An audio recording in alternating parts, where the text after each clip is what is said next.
to this video. Today we're going to be talking about fussy eaters. We're going to be talking about mealtime tantrums, how to address meals as a gentle parent, and what our take on gentle parenting and mealtimes looks like. And I'm going to be sharing with you my top 5 tips for an easier, more stress-free. Thank you so much for joining me. If this is the first video that you've seen, welcome. Hi, my name is Kitty. I normally cover anything from the broad spectrum of trying to conceive right up to pregnancy, birth, breastfeeding, and motherhood. So today we're going to be talking about gentle parenting, in particular in relation to mealtimes. And it's something that I've gotten an awful lot of questions on over the years. And mealtime is something that is really important to us and to me in particular, as somebody who has had sort of just a disordered view on food and eating and just nourishing your body and your mind and spending quality time together as a family as well.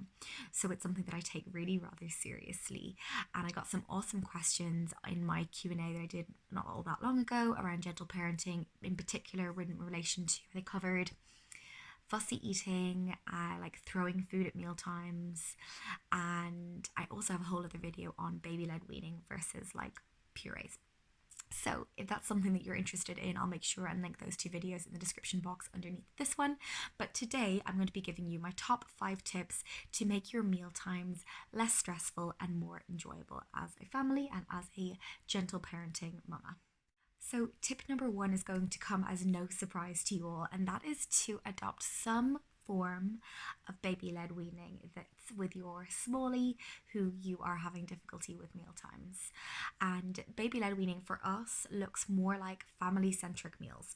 So instead of me having to go and cook up like a whole separate meal for each person in the family, whether that means changing the formatting of it or adding in some things that they do like and adding a different vegetable maybe for the child who doesn't like broccoli, I very much serve our meals looking at how can this suit everyone.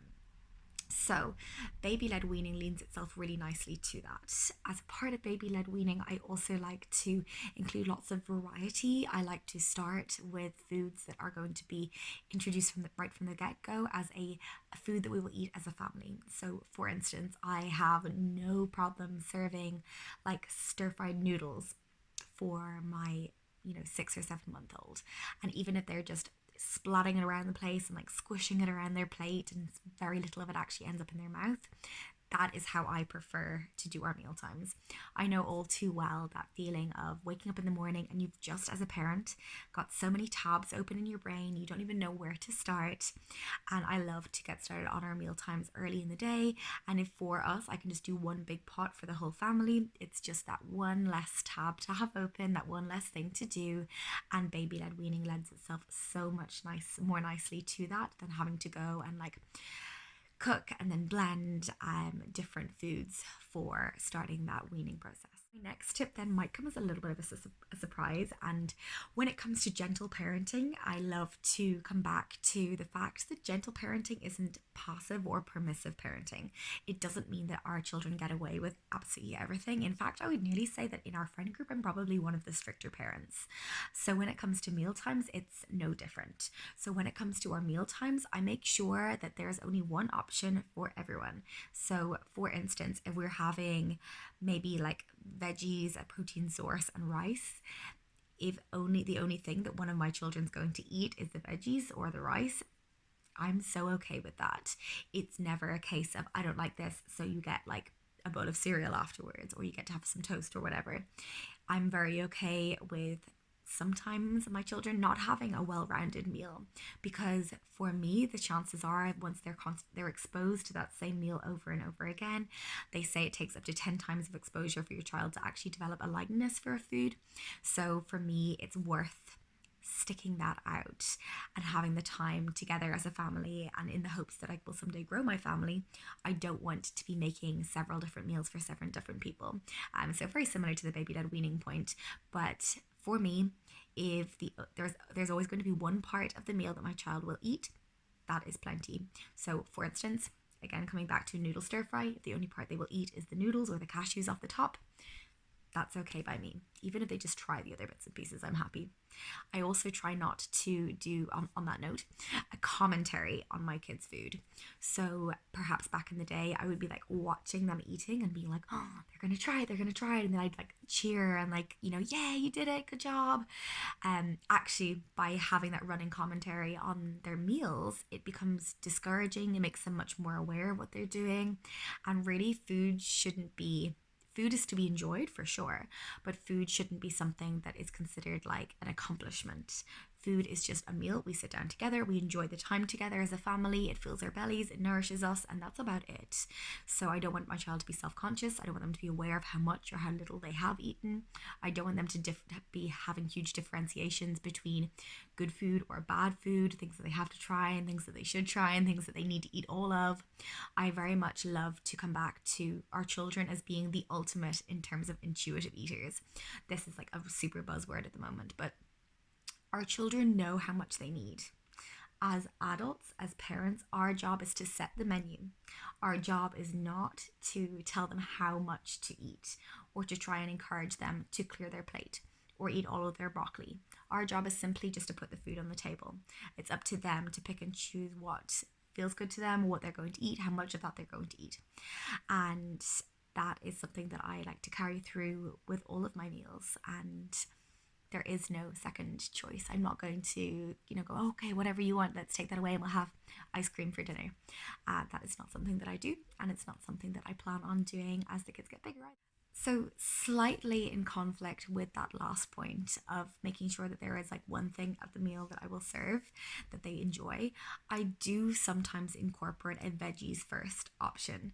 So for instance, if I've got two babies just hanging off me waiting for dinner and they're just so starving, oftentimes I will just put down a plate at their height with maybe some sliced cucumbers or maybe some broccoli, maybe some peppers, and you would be surprised with having those veggies out the amount of times that the kids will go and just like take a massive bite or just like get used to the flavor and the texture and just enjoy those veggies a lot more than they would if they were maybe served with the rest of the meal. So if you are struggling with a particularly fussy eater, no fuss, no pressure veggies can be a really nice way. So I can already hear you going, okay, so like vegetables, that's great, like serving only one meal, but what about dessert? And as somebody who likes to enjoy their food, I'm a real foodie. I love cooking, I love eating food, I love dessert.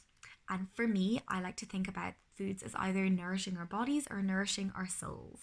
And dessert is that. So for me, I want it to be considered something that is not good or bad, that it's something that is to be enjoyed. And I will serve it with our meal.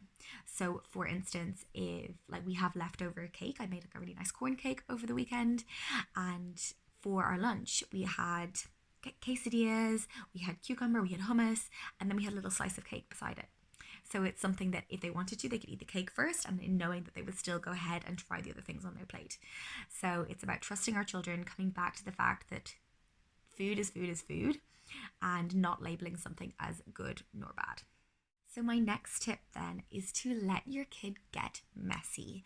So whether you are just starting on that weaning journey or whether you're already a little bit further into it, I love to let the kids at least once a day just go absolutely crazy. So I mean rub yogurt through their hair, spread their potato around the plate. I love for them to just get their hands in, to like squish it, to squelch it, to enjoy the textures, to figure it out from like a sensory perspective. If only some of it gets in their mouth, that's awesome. There's some really awesome research that has come out not all that long ago that showed that those babies who were exposed to messy food play became less sensitive to like sensory issues down the line. So for me, that is an absolute win. We love sensory play in this house, and if you get to incorporate food and sensory play together, that's like my two love languages. So oftentimes that one messy meal that we will do per day will be at the evening time, so I can literally just plop them in the sink afterwards and give them a little wash. And if it's a warmer day, it could be lunchtime even, and just like strip them right down so that it's really easy to wipe them down afterwards, but letting them enjoy their food, not constantly like using a spoon to like scrape food off their face, because if you imagine that as an adult, that doesn't feel very nice. So allowing them to just figure it out themselves, get their hands involved, try and get the food to their mouth, make a big mess in the process, and you can always clean them up afterwards. It's just my last tip then to make those meal times less stressful is to sit down together as a family. So even if it's just you sitting down having a cup of tea while your little one is having breakfast and you're not quite ready for food, that you are showing them how to do it. They are watching as you bring the cup to your mouth. They're watching your body language. They're watching what you're doing while they're having their meal. But also what you want to be doing is making sure that during those family meal times that you're bringing your little one right up to the table. This is why I'm such a fan of the high chairs where your baby is at the same height as you, as opposed to like low down where it may be farther away, because they're watching exactly what you're doing and they feel a part of the family and they enjoy the social aspect of meal times. So my favorite at the moment is like a rip-off version of the Stocka Trip Trap, and it's working really, really nicely. The only thing is that you do kind of like kick the back legs of it every so often. So or what I will do is it's a more like the IKEA high chair, for instance. I would just take off the table portion of that and instead bring baby right up to the table, so they're still eating at the same height as everyone else. And of course they're copying, they're watching you. For older children, they're watching maybe your manners, they're watching how you're using your cutlery, they're watching how you maybe sit and you ask each other what their favorite part of their day was. So they're looking at, just sort of social skills and socialization. The table is such a place for learning, for education, for how to be a social being in the outside world. And if you give your child the opportunity to be a part of that, they are going to come on in just leaps and bounds. So I hope some of those were helpful tips. Baby-led weaning.